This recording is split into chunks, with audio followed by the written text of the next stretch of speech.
অনেক সাহায্য হল। ইরানের বিখ্যাত শহর তাবরিজে একজন গরিব অন্ধ ফকির থাকত। সে খুব ভোরে উঠত, বাঁ হাতে কাঠের একটি বাটি নিয়ে এবং ডান হাতে একটি লাঠি সামলে ভিক্ষা করতে বেরিয়ে পড়ত। সে সারাদিন গলিতে গলিতে কোণে কোণে ভিক্ষা চাইত এবং সন্ধ্যায় শহর থেকে বাইরে তার ভাঙা ঝোপড়া কুঁড়ে ঘরে রাত কাটানোর জন্য ফিরে আসত। অন্ধ ফকিরের কণ্ঠে বড় ব্যথা ছিল। ভিক্ষা চাওয়ার সময় সে উঁচু আওয়াজে নানা ধরনের বাক্য উপদেশমূলক বাক্য উঁচু আওয়াজে বলতে যেতে লাগল। এই বাক্যগুলি তাদের হৃদয়ে খুব প্রভাব ফেলত। যাদের দরজায় সেই অন্ধ ফকির ভিক্ষা করতে যেত, সে লোকজনকে বলত, হে লোক সকল, অহংকার করো না। যে অহংকার করল সে দুনিয়াতেও লাঞ্ছিত অপদস্থ হবে এবং আখিরাতেও লাঞ্ছিত ও অপমানিত হবে। হে লোক সকল, ইনসাফ ও সততার সাথে কাজ করো। মনে রেখো, যে অন্যদের ধোঁকা দেয় ঈশ্বর তার কাছ থেকেও একদিন সব কিছু ছিনিয়ে নেন। হে লোক সকল, আমাকে দেখো, এক সময় আমিও চোখের দৃষ্টির অধিকারী ছিলাম। এই শহরে আমারও বড় ইজ্জত ছিল। আজ নিজের পাপের সাজা পাচ্ছি। এই কারণে কখনো কাউকে ধোঁকা দিও না। এই ধরনের আওয়াজ করতে করতে একদিন সে শহরের গলি কোণে ঘুরছিল। তখন এক ধনী লোক তাকে বলল, বাবা, আমি তোমাকে অনেক দিন ধরে দেখছি এবং তোমার আওয়াজও রোজ শুনি। মনে হচ্ছে তুমি অনেক মুসিবত সয়েছ। আজ আমার কাছে বসুন এবং তোমার দুঃখের গল্প শোনাও। চিন্তা করো না, তুমি সারাদিনে যত ভিক্ষা করো সেটা আজ আমি তোমাকে দিয়ে দেব। শর্ত হল তোমার দুঃখ ভরা গল্প এবং তোমার কাহিনী সত্যি সত্যি আমাকে শোনাও। অন্ধ ফকির তার লাঠি আর সেই কাঠের বাটি নিচে জমিনে রেখে দিল এবং সেই নেক দিল ধনী লোকটিকে দোয়া দিতে দিতে বলল, মিয়া, খোদা তোমাকে খুশি রাখুক। তুমি আমার কাহিনী শুনে কি করবে? শুধু যা কিছু আমি বলছি সেটার ওপর আমল করো। আমার কাহিনী শোনার পরে তুমিও আমাকে তাড়িয়ে তোমার বাড়ি থেকে বের করে দেবে। ধনী লোকটি তাকে বিশ্বাস দিল যে সে এমনটি করবে না, বরং সে তো তার সেই ব্যথা ভরা কাহিনী শুনতে ইচ্ছুক ছিল। অন্ধ ফকির একটি ঠান্ডা দীর্ঘশ্বাস ফেলল এবং এইভাবে নিজের কাহিনী শোনাতে শুরু করল যে, জনাব, আমি শহর তাবরিজেরই বাসিন্দা। আমি আমার মা বাবার এক এবং একমাত্র পুত্র ছিলাম। তারা আমাকে খুব আদর ও স্নেহ দিয়ে প্রতিপালন করেছিল। যখন আমি ছোট ছিলাম, আমার মা তখনই মরে গিয়েছিলেন এবং আমার বাবা ছাড়া দুনিয়াতে আমার কেউ ছিল না। আমার বাবা বড় গরিব মানুষ ছিলেন। সে সারাদিন শহরের গলিবাজারগুলোতে ঘুরে ঘুরে বিভিন্ন জিনিস বেচত এবং খোদা তার ব্যবসায় বরকত দিলেন এবং এইভাবে ধীরে ধীরে তার কাছে ভালোই ধন সম্পদ জমা হয়ে গেল। এবং তারপর সে শহরের বাজারে একটি দোকান কিনে নিল এবং কিছু সময় পর জহুরি কেনাবেচার ব্যবসা শুরু করল। শহরে আমার বাবার বড় ইজ্জত ছিল। অন্য ব্যবসায়ীরা আমার বাবার একটি কথাতে তাকে লাখ লাখ টাকা দিয়ে দিতে লাগল। পুরো শহরে আমার বাবার শতপার খ্যাতি ছিল। প্রতিটা লোক আমার বাবার ইজ্জত করত এবং তারপর ধীরে ধীরে আমার বাবা দেশের সবচেয়ে বড় জহুরি হয়ে গেলেন। সে আমাকে ব্যবসার কাজকর্মে নিজের সাথে রাখল এবং ব্যবসার সমস্ত ভালোমন্দ আমাকে বোঝাল। সে প্রায়ই আমাকে বলত যে, বেটা, আমার পরে আমার সমস্ত মাল দৌলত সবকিছু তোমার, আর আমার পরে তুমিই এটা সামলাবে। কিন্তু মনে রেখো, সততা, পরিশ্রম, শখ, বিশ্বাসযোগ্যতা ব্যবসার প্রাণ। যতক্ষণের ওপর আমল করতে থাকবে তুমি সফল থাকবে। আর খোদা না করুন, যদি তুমি লোকজনকে ধোঁকা দাও এবং মিথ্যা বলে ব্যবসা করো এবং লোকজনকে সময়মতো তাদের টাকা না দাও, তাহলে মনে রেখো, শুধু তোমার হাত থেকেই সমস্ত দৌলত চলেই যাবে না, বরং তুমি খোদা এবং তার সৃষ্টির কাছেও লাঞ্ছিত অপমানিত হবে। তাই এই কথাটি মনে গেঁথে নাও যে, পরিস্থিতি যেমনই হোক, কখনো সততা ও ন্যায়পরায়ণতাকে হাতছাড়া করবে না। এই ধরনের ভালো কথা ও এই মূল্যবান উপদেশ আমি প্রতিদিন শুনতাম এবং সেগুলোর ওপর আমল করার অঙ্গীকার করতাম। কিছু সময় পর আমার বাবা অন্য ব্যবসায়ীদের সাথে বাহরিনের সফরে যাওয়ার জন্য প্রস্তুত হয়ে গেলেন। আমার বাবার এই ব্যবসায় অনেক উন্নতি হল, কিন্তু খোদার লীলা যে কিছুদিনের মধ্যেই তিনি অসুস্থ হয়ে মরে গেলেন। বাবার মৃত্যুর সাথে সাথেই আমার দুনিয়া অন্ধকার হয়ে গেল এবং মনে হল যেন বাবাকে ছাড়া আমি এই দুনিয়াতে আমার হুঁশ জ্ঞান হারিয়ে ফেলব। কোনো কথা বা কোনো কাজে মন লাগত না। সবসময় বাবার চেহারা চোখের সামনে থাকত। এক কোণে মুখ লুকিয়ে চোখের জল ফেলতাম। আস্তে আস্তে এই অভ্যাস দূর হল। আমি আমার দোকানের দিকে মনোযোগ বাড়ালাম। অন্য ব্যবসায়ীরাও আমাকে সাহস দিল এবং পরামর্শ দেওয়ার অঙ্গীকার করল। যাই হোক, আমিও মেহনত ও আগ্রহের সাথে দোকানের দিকে মনোযোগ দিতে লাগলাম এবং তারপর সেই পুরনো নিয়মিত গ্রাহক যারা আমার বাবার দোকানে আসত, তারা এখনও আসতে লাগল। কিছু সময় তো আমি আমার বাবার উপদেশ অনুসারে সততার সাথে কাজ চালাতে থাকলাম, কিন্তু তারপর এমন হলো যে বেশি থেকে বেশি সম্পদ কামানোর নেশা আমার মাথায় চেপে বসল।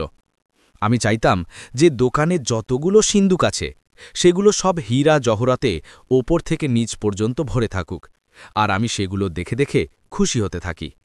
সম্পদ কামানোর এই আকাঙ্ক্ষা দিন দিন বাড়তে থাকল। এমনকি আমি আমার বাবার সমস্ত উপদেশ ভুলে গেলাম এবং ব্যবসায় বেইমানি করতে লাগলাম। আমি অনুভব করলাম যে আমি গ্রাহকদের ধোঁকা ও প্রতারণা দিয়ে বেশি সম্পদ কামাতে পারি। কখনো কখনো আমার বিবেক আমাকে তিরস্কারও করত, কিন্তু যত যত সম্পদের ভাণ্ডার আমার কাছে জমা হতে লাগল, আমার লোভ বাড়তে থাকল। আমার দিল তিরস্কার করাও ছেড়ে দিল এবং আমি লোকেদের খুব লুটে লুটে আমার সিন্দুকগুলো ভাণ্ডার দিয়ে ভরতে লাগলাম। একদিন আমি আমার দোকান খুলে বসেছিলাম। তখন একজন লোক আমার কাছে এলো। তার পোশাক ছিল ছেঁড়া এবং পুরানো, মুখে ছিল দুঃখ ও কষ্টের ছাপ। সে এসেই আমাকে সালাম করল এবং দোয়া দিতে লাগল। আমি ভাবলাম যে কোনো ভিখারি হবে। সকাল সকাল ভিখারিকে দেখে আমার গা জ্বলে গেল, আমার রাগ হয়ে গেল এবং আমি তাকে ধমকে তাড়তে চাইলাম। কিন্তু সে চোখে জল ভরে বলল যে, জনাব, আমি ফকির নই। একসময় শহরের ধনীদের মধ্যে আমারও গণনা হতো, কিন্তু পরিস্থিতি এমন জায়গায় এসে দাঁড়িয়েছে যে অনাহার পর্যন্ত পালা এসে দাঁড়িয়েছে। আজ বাধ্য হয়ে আমি আমার সম্পদের যা কিছু অবশিষ্ট আছে সেই শেষ অংশটি নিয়ে বাজারে এসেছি। এই বলে সেই লোকটি তার গাঁঠি থেকে একটি অত্যন্ত মূল্যবান লাল অর্থাৎ রুবি বের করে আমার সামনে রেখে দিল। ছেলেবেলা থেকে যৌবন পর্যন্ত আমি আমার জীবনে একের পর এক দামি হীরা জহরাতে দেখেছিলাম, কিন্তু এমন দামি লাল আমি আজ পর্যন্ত দেখিনি। এমন দামি লাল তো বাদশাহদের কোষাগারেই থাকে। আমি সেই লালটি দেখে মনে মনে খুশি তো খুব হয়েছিলাম, কিন্তু প্রতারণা করে সেটিকে দেখলাম এবং কপালে ভাঁজ ফেলে বলতে লাগলাম, আরে মিয়াজি, এটা কি তুলে এনেছ? এর মধ্যে কি এমন বিশেষ আছে? তাও বলো, কি নেবে এর জন্য? সেই লোকটি খুব অবাক হয়ে আমার দিকে তাকালো এবং বলতে লাগল যে, জনাব, আপনি শহরের সবচেয়ে বড় জোহরি এবং এটাই ভেবে আমি আপনার কাছে এসেছিলাম যে আপনি এর সঠিক দাম আমাকে দেবেন।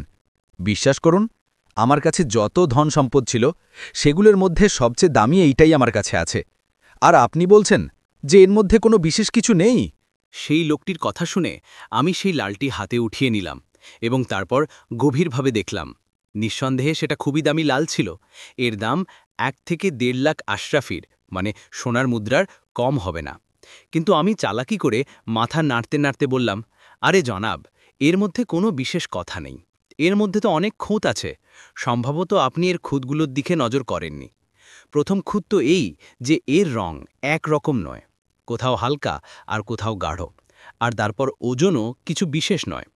আর সবচেয়ে বড় খুঁত হলো যে এর কেন্দ্রে দাগ আছে। যদি এই খুঁতগুলো এর মধ্যে না থাকতো তাহলে তো এই লালটি লাখ লাখ টাকার মালিকানার হতো। এখনের দাম কয়েকটা দিনারের বেশি নয়। এই বলে আমি লালটি তার সামনে রেখে দিলাম, আর এই বলে আমি এমনভাবে আমার কাজে ব্যস্ত হয়ে গেলাম যেন এই লালটির জন্য আমার কোনো পরোয়া নেই। কিন্তু মনের ভেতরে আমার খুব উত্তেজনা ছিল যে এই লোকটি যেন লালটি উঠিয়ে অন্য কোনো জহুরির দোকানে চলে না যায়। কিন্তু এটাও মনে হচ্ছিল যে সেই লোকটি খুব বাধ্য হয়ে এসেছে। যাই হোক, সে ভারাক্রান্ত গলায় বলল, আচ্ছা জনাব, আপনি যা বলছেন তেমনই হবে।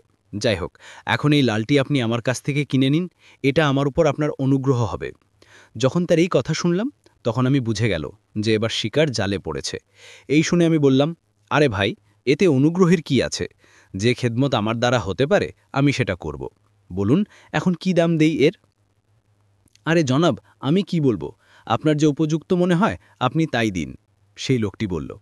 কিন্তু তখন আমার মনে লোভ এলো যে 1000 দিনার তো অনেক বেশি হচ্ছে। আবার মনে এলো যে 20 দিরহম দিয়েই লালটি হাতিয়ে নিই। যদিও আমি জানতাম যে 20 দিরহমে তো একটা সাধারণ মুক্তাও আসে না। মোট কথা আমি 20 দিরহমের মুদ্রা বের করলাম এবং লোকটির হাতে ধরে দিলাম। সে বড় আশ্চর্য ও বিস্ময় নিয়ে সেই মুদ্রাগুলো দেখল এবং তারপর আমার দিকে তাকাতে লাগল। জনাব আলী, এই লালটির দাম কি মাত্র 20 দিরহম? সেই লোকটি বলল। তাহলে আর কি, তোমাকে কি পুরো দোকান উঠিয়ে দিয়ে দেব? আমি রাগ হয়ে বললাম, যদি এই দাম মঞ্জুর না হয় তো যাও ভাই, রাস্তা দেখো। চলে আসে সকাল সকাল জ্বালাতন করার জন্যে। সে কোনো খুব ভদ্র ও আত্মমর্যাদাশীল লোক ছিল। সে অত্যন্ত নরমভাবে আমাকে সালাম জানালো এবং সে 20 দিরহম হাতে নিয়ে চলে গেল। সে চলে যাওয়ার সঙ্গে সঙ্গেই আমি লালটি উঠিয়ে নিলাম, সেটিকে চুমু খেলাম এবং দ্রুত আমার সিন্ধুকে বন্ধ করে দিলাম। বাহ, আমার মাওলা, সকাল সকাল কি দারুণ রোজগারের ব্যবস্থা করে দিলে। এখন আমি যখন চাইব 1.5 লাখ আশরাফির এই লালটি বিক্রি করতে পারি। এর কিছুদিন পরেই আমি আমার দোকানে এলাম। সেই সময় পর্যন্ত পুরো বাজার বন্ধ ছিল। তার আগে থেকেই আমি এমন দোকানদার ছিলাম যে সবার আগে দোকান খোলার অভ্যাস ছিল, যাতে গ্রাহক সবার আগে আমার দোকানে আসে। কিছুক্ষণ পর আমি ঘোড়ার পায়ের চলার আওয়াজ শুনলাম। এটা ভেবে যে কোনো গ্রাহক এসেছে, আমি দোকান থেকে বাইরে তাকালাম। কি দেখলাম যে একজন লোক ঘোড়ার ওপর বসে চলে আসছে। সে আমার দোকানের সামনে এলো এবং ঘোড়ার ওপর থেকে জমিনে তোড়ে হঠাৎই মরে গেল। সেই লোকটির পড়ার সঙ্গে সঙ্গেই আসা যাওয়াকারীরা অনেকেই সেখানে জমা হয়ে গেল এবং এসেই আমাকে ঘিরে নিল, কারণ দুর্ভাগ্যবশত আমি আমার দোকান থেকে বেরিয়ে তার কাছাকাছি পৌঁছে গিয়েছিলাম এবং আমার উদ্দেশ্য এই ছিল যে যা কিছু সেই লোকটির কাছে থাকবে তা বের করে নিজের দখলে নেব। কিন্তু লোকগুলো এসেই আমাকে ঘিরে ধরল। কেউ জুতো মারতে লাগল, কেউ থাপ্পড়ের বৃষ্টি করল এবং কেউ লাঠি দিয়ে মারতে লাগল। তারা সবাই একসুরে এই কথাই বলছিল যে এই ঘোড়সওয়ারকে তুমিই মেরেছ। আমি অনেক তাদের কাকুতি মিনতি করলাম যে আমি তাকে মারা তো দূরের কথা, হাত পর্যন্ত দিইনি, কিন্তু তারা আমার কোনো কথাতেই কান দিল না। সঙ্গে সঙ্গেই সেই লোকগুলো আমার হাত বেঁধে দিল। আমি আমার অন্য প্রতিবেশী দোকানদার ও ব্যবসায়ীদের ডাকলাম, কিন্তু কেউ কাছে এলো না। সবাই দূরে দাঁড়িয়ে তামাশা দেখছিল, কারণ তারাও আমার ধোঁকা ও বেইমানি সম্পর্কে অবগত ছিল এবং তারাও এখন আমাকে ঘৃণা করতে লাগল। এতক্ষণে শহরের কোতোয়ালও সেখানে এসে গেল। সেও আমার উপর জ্বলত, কারণ একবার আমি তার স্ত্রীর কাছ থেকে সোনার হাড়ের 4 গুণ বেশি দাম নিয়েছিলাম। কোতোয়ালো এসেই প্রথমে তো আমার উপর প্রচুর জুতো কেতাল এবং তারপর আমাকে ধরে শহরের গভর্নরের কাছে নিয়ে গেল। শহরের গভর্নর বড়ই বদমাশ ও বেইমান লোক ছিল এবং সে আমাকে অপমান করে সেখান থেকে বের করে দিয়েছিল। এখন যখন সে আমাকে এই অবস্থায় দেখল, তখন সে খুব খুশি হল, আর এটা শুনে যে আমি একজন ঘোড়সওয়ারকে খুন করেছি, সঙ্গে সঙ্গে আমাকে মৃত্যুদণ্ড শুনিয়ে দিল। আমি তার খুব কাকুতি মিনতি করলাম এবং অনেক কসম খেলাম যে আমি তো সেই ঘোড়সওয়ারকে চিনতামও না এবং আমার তার সাথে কোনো শত্রুতাও ছিল না, ভলা আমি তাকে খুন করব কেন। কিন্তু গভর্নর আমার কোনো কথাতেই কান দিল না এবং সেই আমাকে জল্লাদের হাতে তুলে দিল। হত্যার অপরাধীকে সূর্য ওঠার আগেই মৃত্যুদণ্ড দেওয়া হতো। সেই মতো জল্লাদ আমাকে একটি কুঠুরিতে বন্ধ করে দিল। আমি আমার জীবন থেকে একেবারে নিরাশ হয়ে গিয়েছিলাম যে হঠাৎ কুঠুরির দরজা খুলল এবং শহরের গভর্নর ভেতরে প্রবেশ করল। সে একাই সেখানে এসেছিল এবং দরজা খুলিয়ে জল্লাদকে সেখান থেকে পাঠিয়ে দিয়েছিল। জনাব, আমাকে খদার জন্য ক্ষমা করে দিন, আমি তাকে খুন করিনি। আমি এই বলে তার পায়ে পড়ে গেলাম। গভর্নর জোরে হেসে উঠল। তুমি বড় বদমাশ ও বেইমান লোক, আমরা তোমাকে ভালো করে জানি, আর আমি তো অনেক দিন ধরে এই অপেক্ষাতেই ছিলাম যে কোনো না কোনোভাবে তুমি আমার ফাঁদে পড়ে যাও। এখন সূর্য ওঠার আগেই তোমার গর্দান উড়িয়ে দেওয়া হবে। হুজুর, আমি আমার কাজের জন্য অনুতপ্ত, আমি বললাম। একদিন আপনি আমার দোকানে এসেছিলেন এবং আমি বেয়াদবি করে আপনার সাথে ব্যবহার করেছিলাম। আমি তার জন্য আপনার কাছে ক্ষমা চাইছি। শুধু ক্ষমা চাইলে কাজ চলবে না, বেয়াক্কেল জহুরি আমাকে ধমকাতে ধমকাতে বলল। আমরা শুনেছি যে তুমি অনেকে ধনসম্পদ জমা করে রেখেছ। এর মধ্যে আমাদেরও কি কিছু অংশ আছে না নেই? এখন আমি সেই কমিনার হীন উদ্দেশ্য বুঝতে পারলাম। সে আমার কাছ থেকে প্রাণ ভিক্ষার দাম চাচ্ছিল। আমি কাঁদতে কাঁপতে গলায় বললাম যে আমার ধনসম্পদ আপনারই জনাব, আপনি যা কিছু হুকুম করবেন আমি তা পেশ করে দেব। ঠিক আছে, সে হেসে বলল। এই সময় মুখে একটি কাপড় দিয়ে পেঁচিয়ে আমাদের লোকের সাথে তোমার দোকানে যাও এবং হীরা জহরতের থলি ভরে নিয়ে এসো, আর সকালে আমাদের আদালতে হাজির হও। তোমার জন্য করুণার একটি দরখাস্ত সকালে আদালতে দেওয়া হবে। আমরা কিছু সাক্ষী তৈরি করেছি যারা তোমার জন্য এই সাক্ষ্য দেবেন যে তুমি এই ঘোড়সওয়ারকে হত্যা করনি। এরপরে আমরা তোমাকে মুক্তি দিয়ে দেব। এবং এইভাবে আমি সেই দুষ্টু গভর্নরকে 1 লাখ সোনার আশরাফি দিয়ে নিজের প্রাণ বাঁচিয়েছিলাম। এই ঘটনার পর যা হওয়া উচিত ছিল তা হলো যে আমি আমার পাপের জন্য তওবা করতাম এবং সততার সাথে কাজ করতে লাগতাম। কিন্তু যা হলো তা হলো লোভ ও বেইমানির ভূত আমার মাথায় আরও বেশি চেপে বসল। শহরের গভর্নরকে যে টাকাটা আমি দিয়েছিলাম সেই ক্ষতি দ্রুত পূরণ করার জন্য আমার ভেতরে আগুন জ্বলেছিল। আমি স্থির করে নিলাম যে যতক্ষণ পর্যন্ত নিজের ক্ষতিপূরণ না করব সততাকে আমার ধারে কাছেও আসতে দেব না।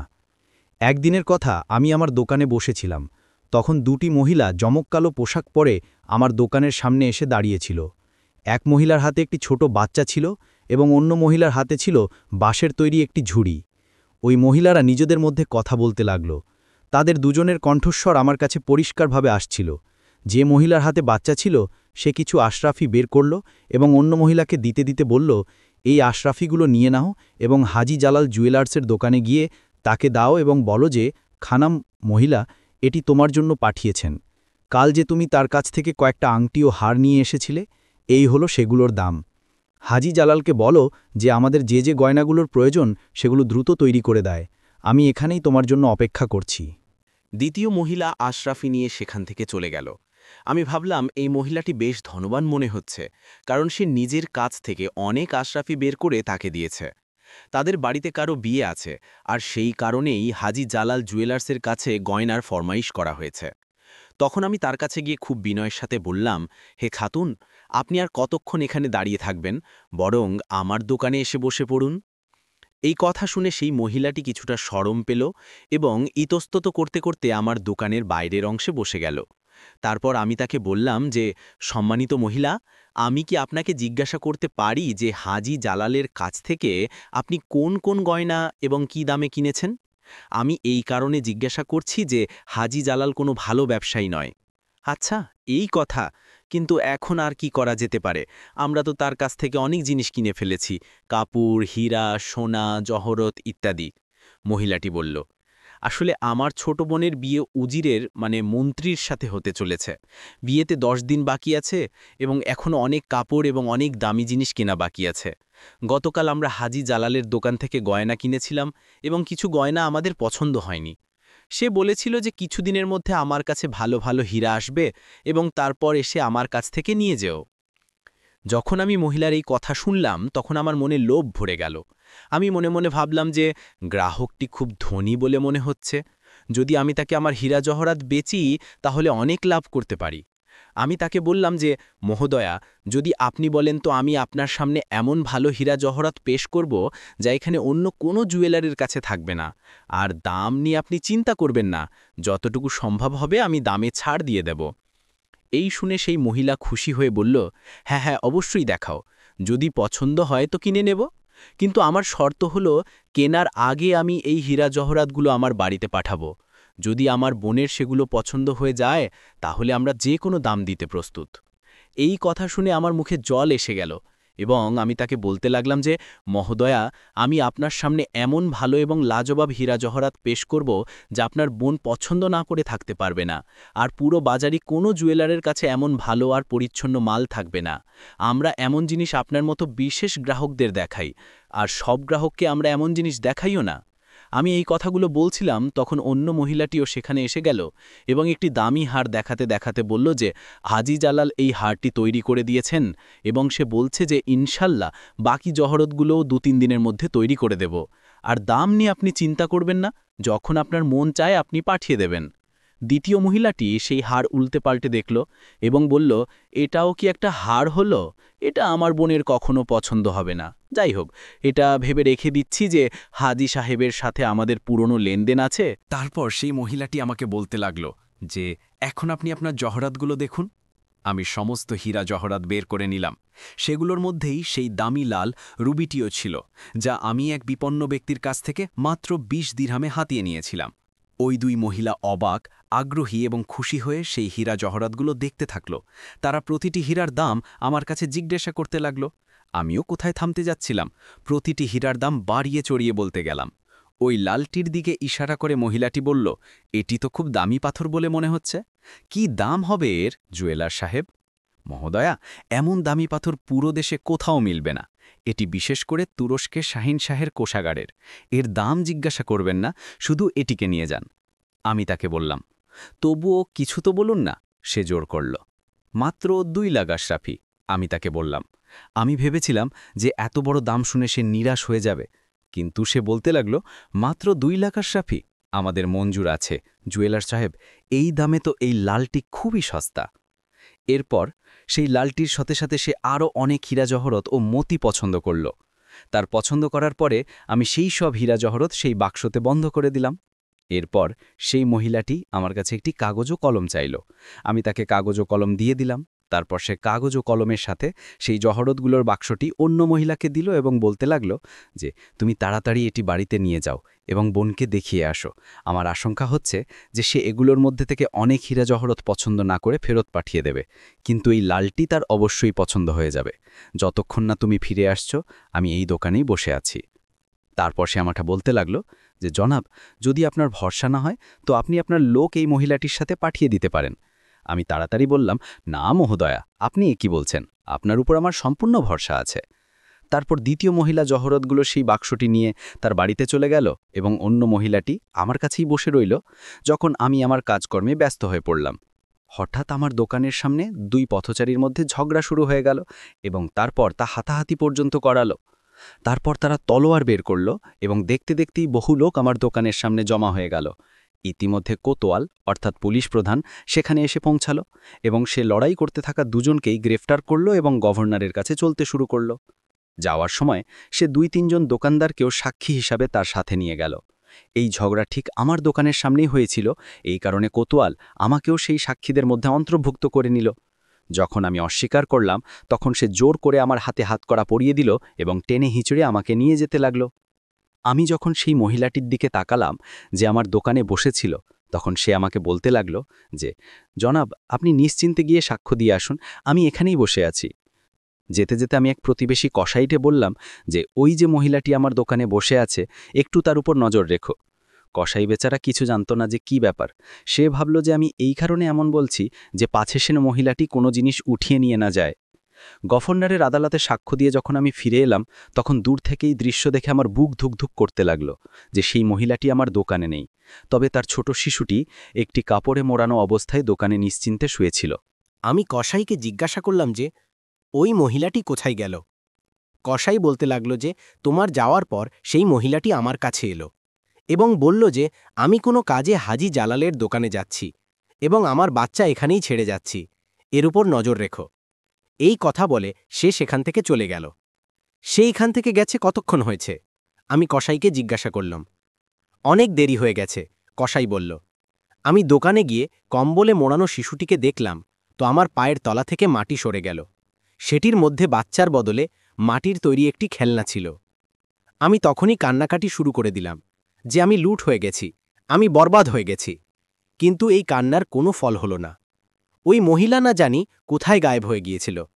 আমি রাগে কসাইকে গালমন্দ করলাম এবং রাগে বললাম যে যখন আমি তোমাকে বলে গেলাম যে এই মহিলার উপর নজর রাখবে, তখন তুমি তাকে এখান থেকে যেতেই বা দিলে কেন? কসাই বলতে লাগল যে আমি তোমার চাকর ছিলাম না যে নিজের কাজ ছেড়ে সেই মহিলার উপর নজর রাখব। এই কথা শুনে আমার রাগ চরমে পৌঁছে গেল। দৌড়ে তার দোকান থেকে মাংস কাটার ছুরিটা উঠিয়ে নিলাম এবং তার উপর হামলা করে দিলাম। সে বুড়ি তারা জখমি হল এবং তারপর মরে গেল। এই দেখে লোকেরা ছুটে ছুটে এলো এবং আমাকে ধরে গভর্নরের আদালতে নিয়ে গেল। গভর্নর পুরো ঘটনাটি শুনল এবং আদেশ দিল যে এই জালিমকে জল্লাদের হাতে তুলে দাও। কিন্তু লোকেরা বলল যে এই লোকটি পাগল হয়ে গেছে, এর জন্য মৃত্যুদণ্ড ঠিক হবে না। এর জন্য এই সাজাই যথেষ্ট হবে যে এর সমস্ত ধনসম্পদ বাজেয়াপ্ত করে নেওয়া হোক এবং একে শহর থেকে বের করে দেওয়া হোক। গভর্নরের এই পরামর্শ খুব ভালো লাগল এবং তখনই আদেশ দিল যে এর সমস্ত ধনসম্পদ বাজেয়াপ্ত করে নেওয়া হোক। গভর্নরের লোকেরা সবকিছু ছিনিয়ে নিয়ে আমাকে শহর থেকে তাড়িয়ে দিল। অনেক দিন পর্যন্ত আমি শহরের বাইরে ক্ষুধার্ত ও তৃষ্ণার্ত অবস্থায় পড়েছিলাম। ক্ষুধা ও তৃষ্ণায় আমার প্রাণ অষ্টাগত ছিল। মরুভূমি থেকে একটি উট এলো। সেই উটের ওপর থেকে একজন আরোহী নামল। সে নিচে নেমে আমাকে জল দিল এবং কয়েকটি খেজুর দিল। জল পান করে এবং খেজুর খেয়ে আমার প্রাণ ফিরে এলো। এরপর আমি সেই লোকটির প্রতি কৃতজ্ঞতা জানালাম। তারপর সে হাসতে হাসতে বলল এবং বলতে লাগল, কি জুয়েলার মশাই, আমাকে চিনতে পারলেন? আমি মন দিয়ে তার মুখের দিকে তাকালাম, কিন্তু আমার কিছু মনে পড়ল না যে আমি তাকে কোথায় দেখেছিলাম, তবে চেহারাটা পরিচিত মনে হচ্ছিল। আমি তাকে বললাম যে ভাই, আমি আপনাকে দেখেছি ঠিকই, কিন্তু কোথায় এবং কখন তা মনে নেই।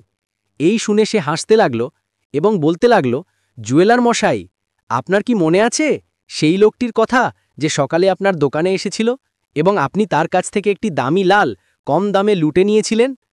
আতঙ্কে আমার হুঁশ উড়ে গেল। নিঃসন্দেহে এই সেই একই লোক ছিল। আমি তার পা ধয়ে তার কাছে ক্ষমা চাইতে চাইলাম, কিন্তু সে দূরে সরে গেল। তারপর সে একটি মকমলের থলির মুখ খুলল।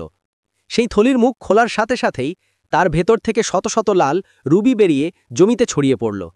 ঠিক সেই লালটি যেটি আমি তার কাছ থেকে 20 দিরহামে কিনেছিলাম।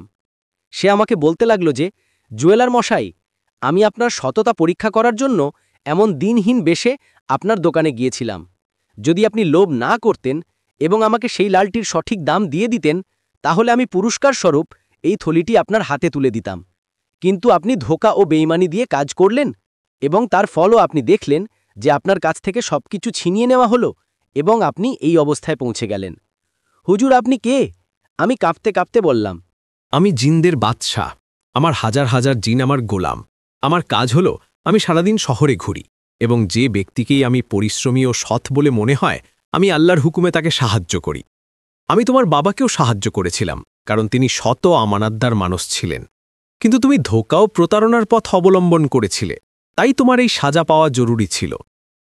জিনদের বাচ্চার এই কথা শুনে আমি হাউমাউ করে কাঁদতে ও চিৎকার করতে শুরু করলাম এবং তার কাছে ক্ষমা চাইতে লাগলাম যে, আল্লাহর দোহাই, আমাকে ক্ষমা করে দিন। ভবিষ্যতে আমি আর কখনো কাউকে ধোঁকা দেব না। কিন্তু আমার কান্নাকাটি সব বেকার গেল। এটা আমার ভাগ্য, সে বলল। এরপর আস্তে আস্তে আমার দৃষ্টিও আমাকে জবাব দিয়ে দিল।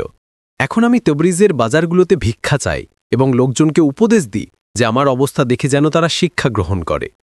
যে ব্যক্তি সততা, আমানতদারি এবং ন্যায়পরায়ণতার পথ ছেড়ে ধোঁকা, প্রতারণা ও বেইমানির পথ অবলম্বন করে, সে সর্বদা দুনিয়াতেও অপমানিত ও লাঞ্ছিত হয় এবং আখিরাতেও তার জন্য লাঞ্ছনা থাকে। আল্লাহ আমার গুনাহ ক্ষমা করুন এবং আমাকে মুক্তি দিন। প্রিয় বন্ধুরা, আশা করি এই ভিডিওটি আপনাদের পছন্দ হয়ে থাকবে। ভিডিওটি ভালো লেগে থাকলে তো কমেন্টে আপনাদের মতামত অবশ্যই জানাবেন। আমাদের চ্যানেলটি সাবস্ক্রাইব করে দিন। ভিডিও দেখার জন্য অনেক অনেক ধন্যবাদ।